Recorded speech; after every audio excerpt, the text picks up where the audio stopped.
Morning, and Dean Nasser. Thank you very much for your kind introduction. And Johns Hopkins University, thanks very much for allowing me to be with you today. As I think all of you know, in the United States, politicians and the media pay a whole lot of attention to issues impacting our economy, healthcare, education, environment, criminal justice, immigration, and as we have recently seen, Supreme Court nominees. And all of these issues are obviously of enormous import. However, with the exception of immediate and dramatic crises, by and large, foreign policy is not something that usually gets a whole lot of attention or debate. In fact, there are some political analysts who have suggested that by and large, in terms of foreign policy, unlike domestic policy, in terms of foreign policy, we have a one-party foreign policy where the basic elements of our approach toward global affairs are not often debated or, in fact, challenged. In our country today, we are spending about $700 billion a year on the military, more than the next 10 nations combined, and many of those nations are our allies. We have been at war in Afghanistan for 17 years, been at war in Iraq for 15 years. We are currently involved militarily in Yemen, where a humanitarian crisis is taking place, a war, just to mention, that was not authorized by the United States Congress. Meanwhile, in the midst of massive military spending, in the midst of a war that was not authorized, 30 million people in our country have no health insurance. Tens of millions of people are living in dire poverty. We have an infrastructure of roads and bridges and water systems that are collapsing, and hundreds of thousands of bright young people in Vermont and throughout this country are unable to afford to go to college. Seems to me that the time is long overdue, not only for a serious discussion about our foreign policy, but about our national priorities in general. Today, I want to touch upon one trend, just one trend in global affairs that in this country at least gets far too little attention. And that is that there is currently a struggle of enormous consequence taking place in the United States and throughout the world. In it, we see two competing visions for the future.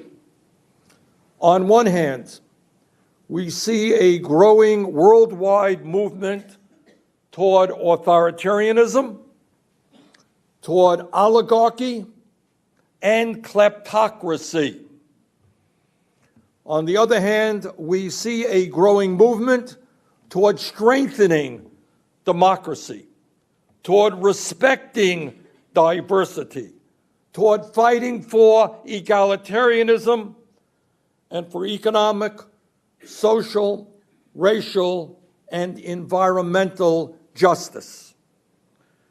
This struggle has consequences for the entire future of the planet, economically, socially, and, when we speak about climate change, environmentally.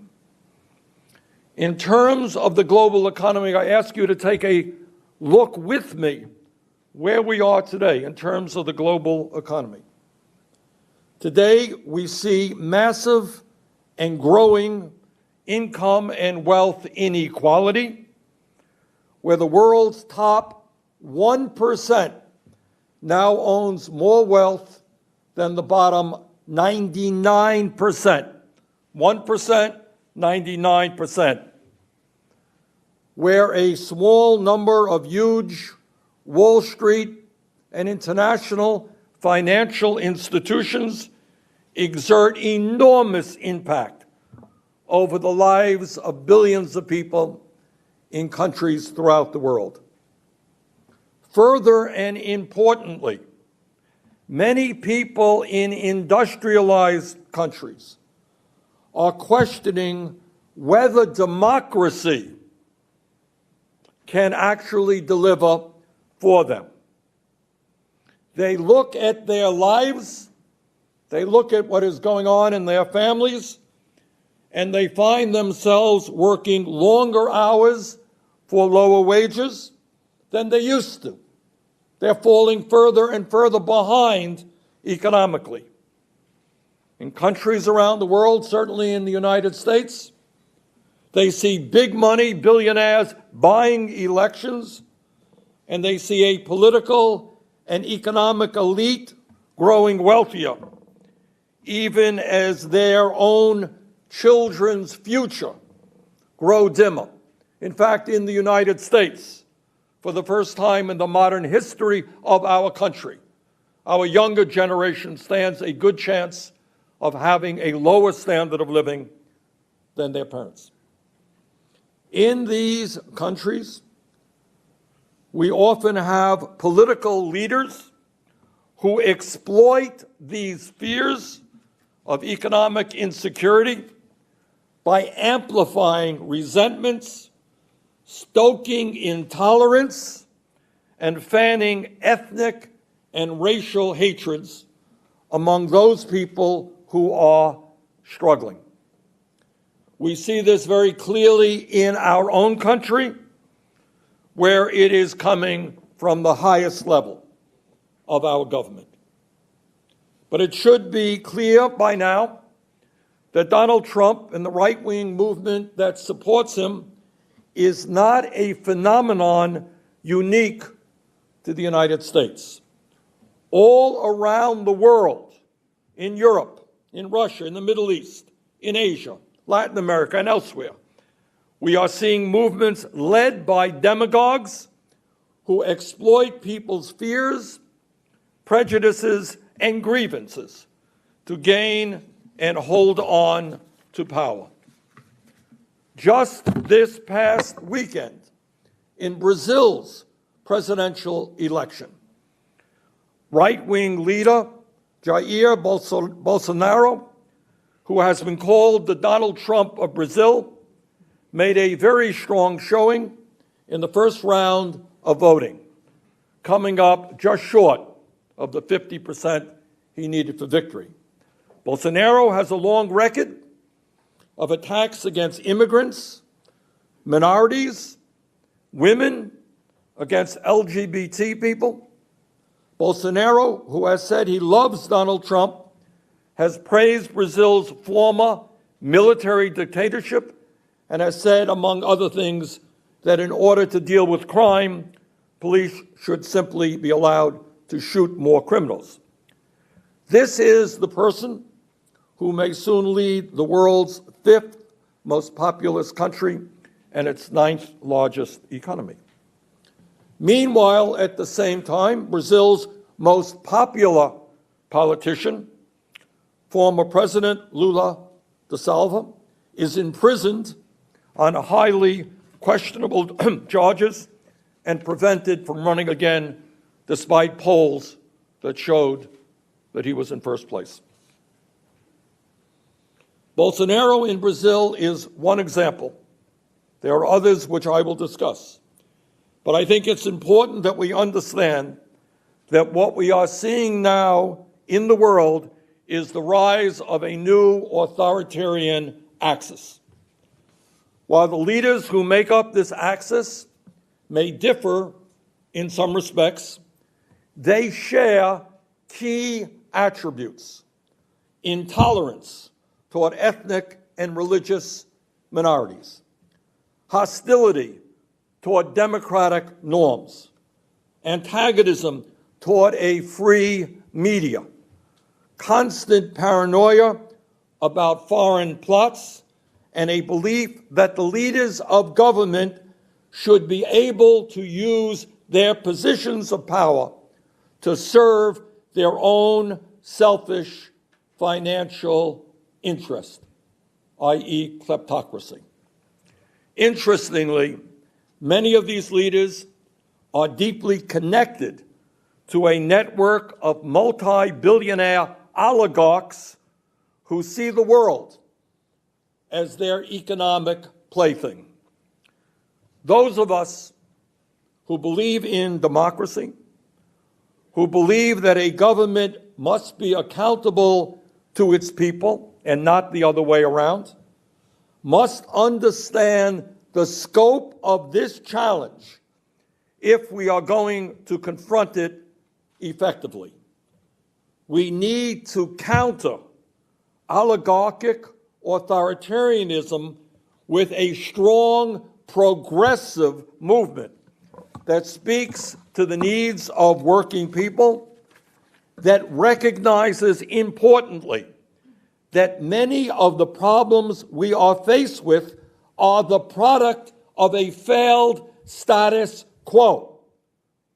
We need a movement that unites people all over the world who don't just seek a return to a romanticized past, a past that did not work for so many, but who strive for something very different and much better.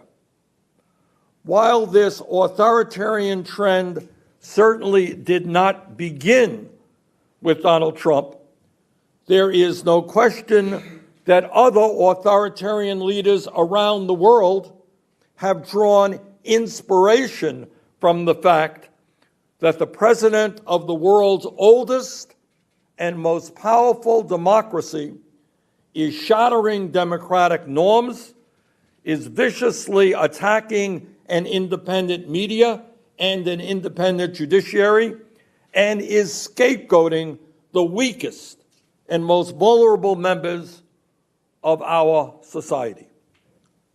Just as an example, Saudi Arabia is a country, in my view, clearly in recent years inspired by Trump.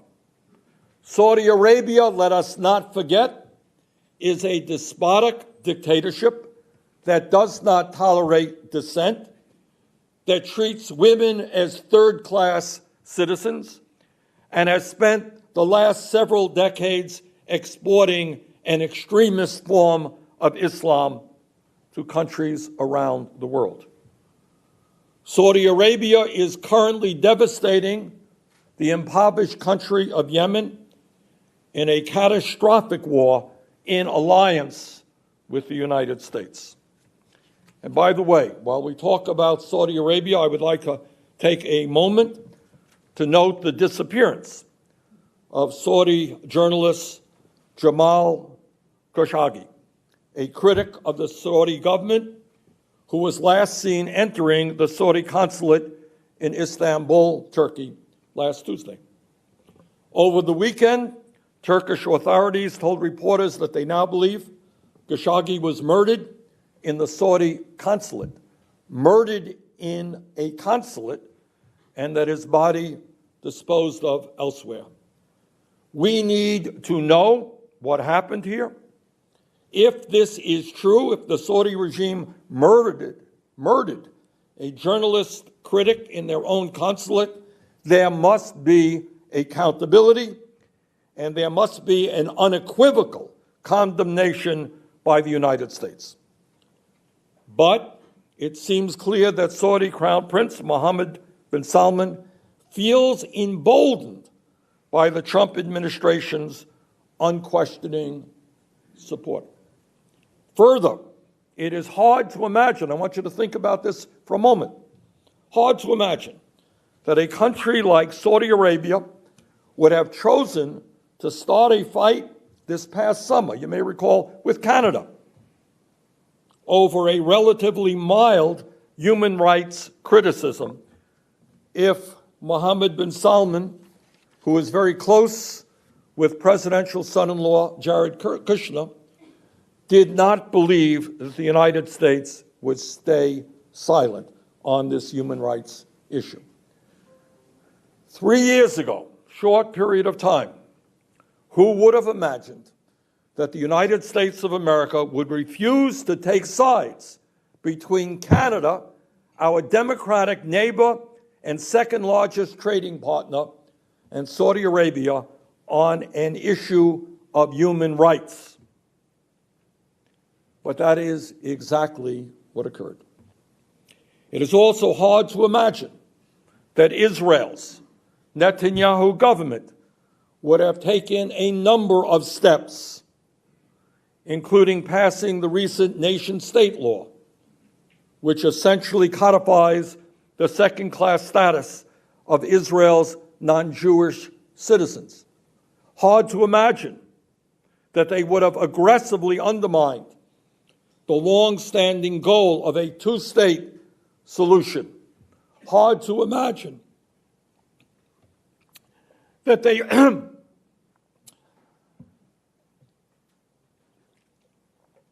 hard to imagine that they would continue to ignore the horrific economic crisis that exists in Gaza if they were not confident that Trump would continue to support them.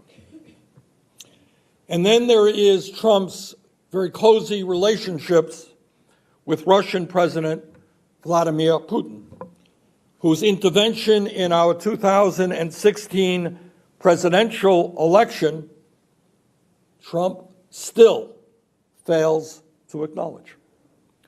We face an unprecedented situation of an American president, think about it for a moment, who for whatever reason refuses to acknowledge a major attack on American democracy and our way of life. Now, why is that? I'm not sure.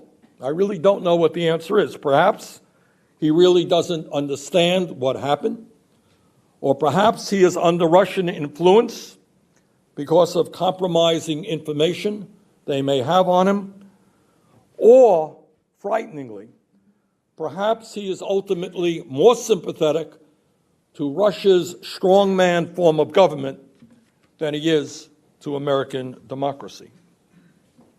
Even as he draws closer to authoritarian leaders like Putin, like Orban in Hungary, Erdogan in Turkey, Duterte in the Philippines, and North Korea's Kim Jong-un, Trump is needlessly, at the same time, increasing tensions with our democratic European allies over issues like trade, like NATO, like the Iran nuclear agreement. Now, let me be clear, those are all important issues. But the way Trump has gratuitously disrespected our longtime allies is not only ineffective deal-making, it will have an enormous and negative long-term consequence for the transatlantic alliance. Further, I want you to hear this, didn't get a whole lot of attention. Trump's ambassador to Germany, Richard Grenell, several months ago made clear the administration's support for right-wing extremist parties across Europe. In other words, the U.S. administration is openly siding with the very forces that challenge the democratic foundations of our longtime European allies. Now, we need to understand that the struggle for democracy is bound up with the struggle against kleptocracy and corruption. That is true here in the United States as well as abroad. In addition to Trump's hostility toward democratic institutions here in the United States, we have a billionaire president who, according to a recent report in the New York Times, acquired his wealth through illegal means, and now, as president, in an unprecedented way, has blatantly embedded his own economic interests and those of his cronies into the policies of government.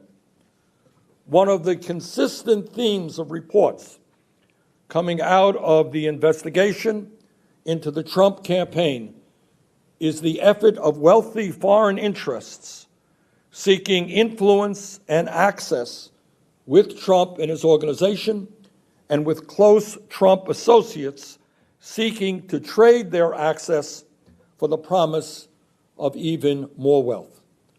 While the characters involved in these reports are particularly blatant and clumsy in their efforts, the details of these stories are not unique. Never before in our nation's history have we seen the power of big money over governmental policy so clearly. Now, we kind of take it for granted, but it is important that we understand what is going on. Whether we're talking about the Koch brothers spending hundreds of millions of dollars to dismantle environmental regulations that protect Americans' health, or authoritarian monarchies like Saudi Arabia, the UAE, and Qatar spending millions in fossil fuel wealth in Washington, right here, to advance the interests of their undemocratic regimes, or giant corporations supporting think tanks in order to produce policy recommendations that serve their own financial interests, the theme is the same. Powerful special interests use their wealth to influence government for their own selfish interests. During the congressional fight over the Republicans' massive tax giveaway to the wealthy, what some people call tax reform, some of my colleagues were extremely open about exactly what was going on. Senator Lindsey Graham of South Carolina, he was very frank about it. If Republicans failed to pass this $1 trillion tax break for the rich, top 1%, and private, large, profitable corporations, Graham said, and I quote, "The financial contributions will stop," end quote. This, he went on, quote, "will be the end of us as a party," end quote. Well, I don't agree with Lindsey Graham on much, but I do applaud his honesty. This corruption is so blatant, it's no longer seen as remarkable. We take it for granted. Just the other day, the lead sentence in a New York Times story about Republican megadonor Sheldon Adelson was this, quote, this is Sheldon Adelson, contributes huge amounts of money to the Republican Party.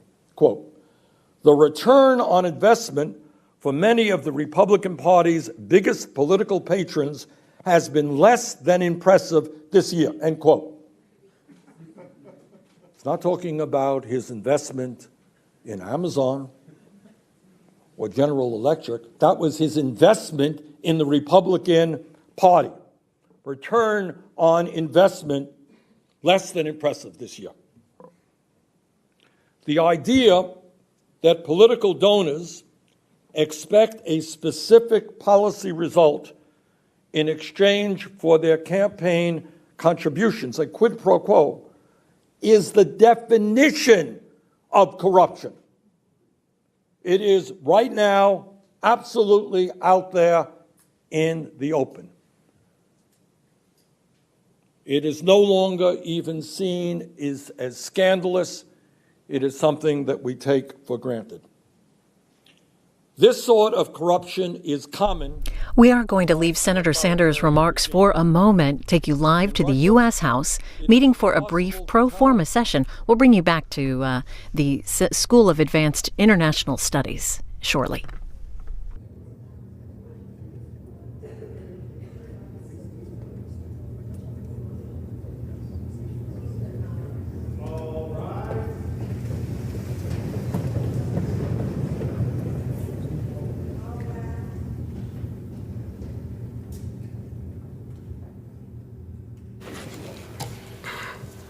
House be in order. The House will be in order. The chair lays before the House a communication from the Speaker. The Speaker's Rooms, Washington, D.C., October 9th, 2018. I hereby appoint the Honorable Alexander X. Mooney to act as Speaker pro tempore on this day. Signed, Paul D. Ryan, Speaker of the House of Representatives. The prayer will be offered by our House Chaplain, Father Conroy. Let us pray. Gracious God, we give you thanks for giving us another day. In this moment of prayer, please grant to the members of this people's house, as they meet with their respective constituents during this campaign season, the gifts of wisdom and discernment that in their words and actions they will do justice, love with mercy, and walk humbly with you. We ask your special blessing upon those on the Gulf Coast who are facing yet another major storm. In the coming days, protect all from severe harm and empower those first responders to render the assistance that will be needed. May all that is done this day be for your greater honor and glory. Amen. Amen. Pursuant to Section 4A of House Resolution 1084, the Journal of the Last Day's Proceedings is approved. The Chair will lead the House in the Pledge of Allegiance. I pledge allegiance to the flag of the United States of America and to the republic for which it stands, one nation under God, indivisible, with liberty and justice for all. The chair lays before the House a communication. The Honorable the Speaker, House of Representatives, Sir, pursuant to the permission granted in Clause 2H of Rule 2 of the Rules of the U.S. House of Representatives, the clerk received the following message from the Secretary of the Senate on October 5th, 2018 at 10:39 a.m. that the Senate passed Senate 440, that the Senate passed Senate 995, that the Senate passed Senate 2074. With best wishes, I am, signed sincerely, Karen L. Haas. Pursuant to Section 4B of House Resolution 1084, the House stands adjourned until 9:30 a.m. on Friday, October 12th, 2018.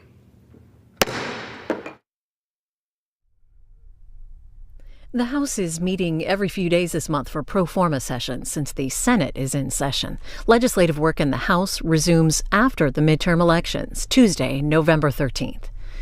Back now to remarks by Senator Bernie Sanders on the current political climate. Not to accept massive levels of income and wealth inequality, where the top 1% of the world's population owns half the planet's wealth, while the bottom 70% of working-age population account for less than 3% of global wealth.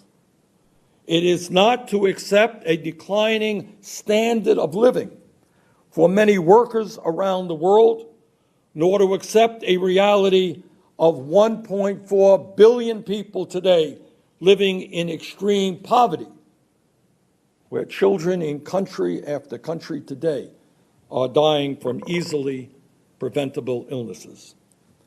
Our job is to fight for a future in which public policy and new technology and new innovation work to benefit all of the people, not just the elite few. Our job is to support governments around the world that will end the absurdity of the rich and multinational corporations stashing over $21 trillion into offshore bank accounts, Cayman Islands and elsewhere, to avoid paying their fair share of taxes. $21 trillion stashed in tax havens around the world. And meanwhile, the respective governments go before their people and say, we don't have enough money and we need to impose an austerity budget on you. Our job is to rally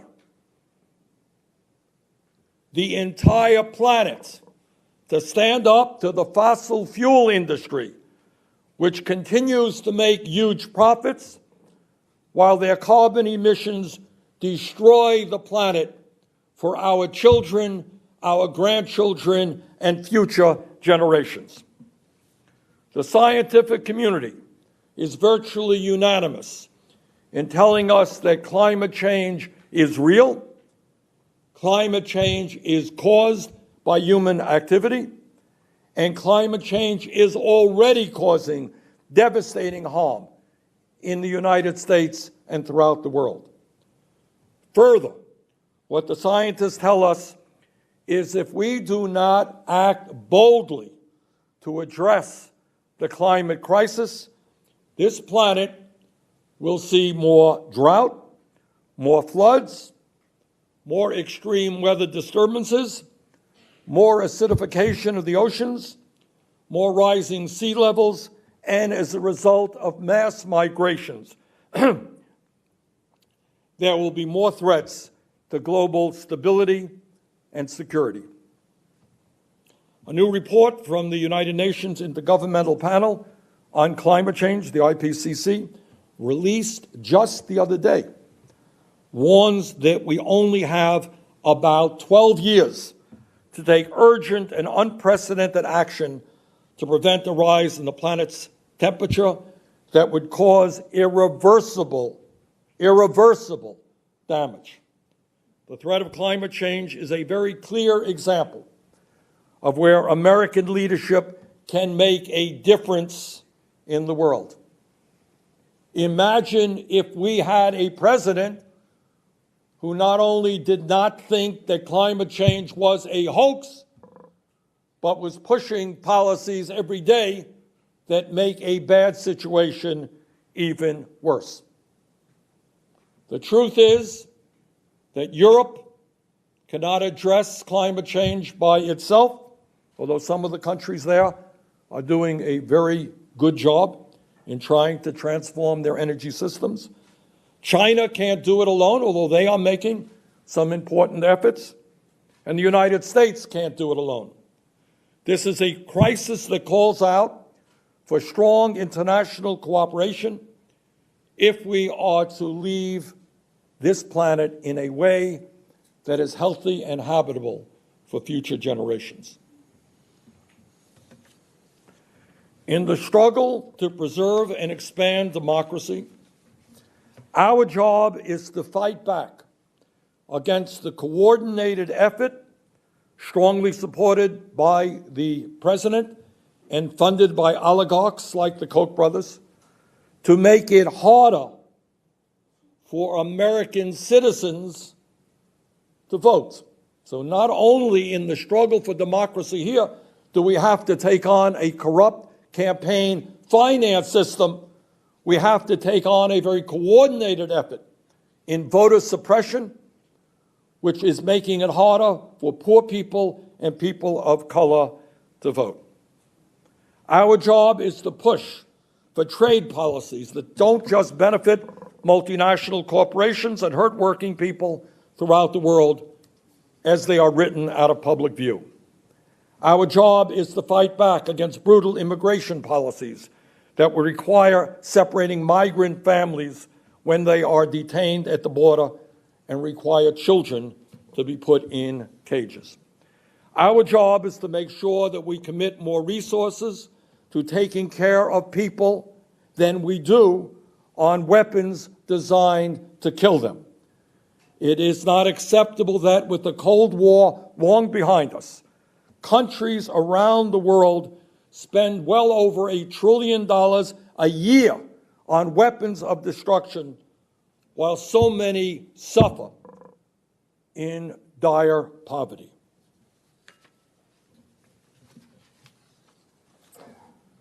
Let us remember what President Dwight D. Eisenhower said. And please remember that Dwight D. Eisenhower, hard to believe, was not a radical socialist, he was a Republican.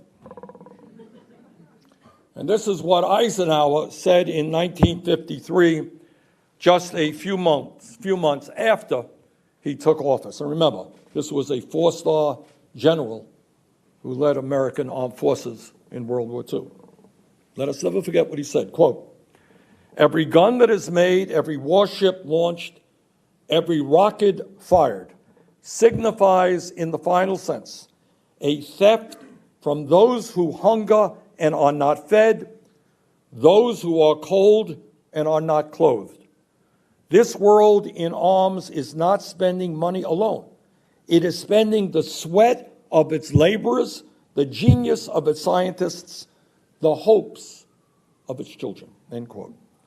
And just as he was about to leave office in 1961, after 8 years, Eisenhower was so concerned about the growing power of the weapons industry that he issued this warning, quote, "In the councils of government, we must guard against the acquisition of unwarranted influence, whether sought or unsought, by the military-industrial complex.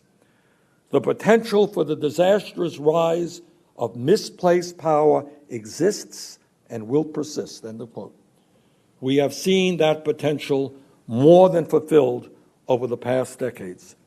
It is time for us to stand up and say, there is a better way to use our wealth. In closing, let me simply state that in order to effectively combat the forces of global oligarchy and authoritarianism, we need an international movement that mobilizes behind a vision of shared prosperity, security, and dignity for all people, and that addresses the massive global inequality that exists not only in wealth, but in political power. Such a movement must be willing to think creatively and boldly about the world that we would like to see. In other words, think big. What kind of world do you want to see? While the authoritarian axis is committed to tearing down a post-World War II global order that they see as limiting their access to power and wealth, it is not good enough for us to simply defend that order as it exists.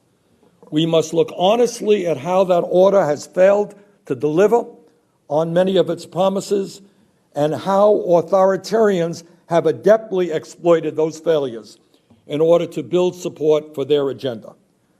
We must take the opportunity to reconceptualize a global order based on human solidarity, based on the understanding that it's not me against you or the United States against China, but that we as a world, especially with the threat of climate change, are in it together. That in many ways we are going to survive by working together, or we're going to go down by the kinds of divisions that the authoritarians are trying to create. We need a new order that recognizes that every person on this planet shares a common humanity, that we all want our children to grow up healthy, to have a good education, to have decent jobs, to drink clean water, to breathe clean air, and to live in peace. Our job is to reach out to those in every corner of the world who share these values and who are fighting with us for a better world. Authoritarians seek power by promoting division and hatred. We will promote unity, inclusion, and love. In time of exploding wealth and technology, we have on this planet the potential to create a decent life for all people. Our job is to build on our common humanity and to do everything that we can to oppose all of the forces, whether unaccountable government power or unaccountable corporate power, who try to divide us up based on the color of our skin, the country we were born in, our religion, our sexual orientation, our gender, who try to divide us up in every way possible and to set us each against each other. We know that those forces are working today across national borders. We must do the same and create an international progressive community that stands for social, economic, racial, and religious justice for all. Thank you very much.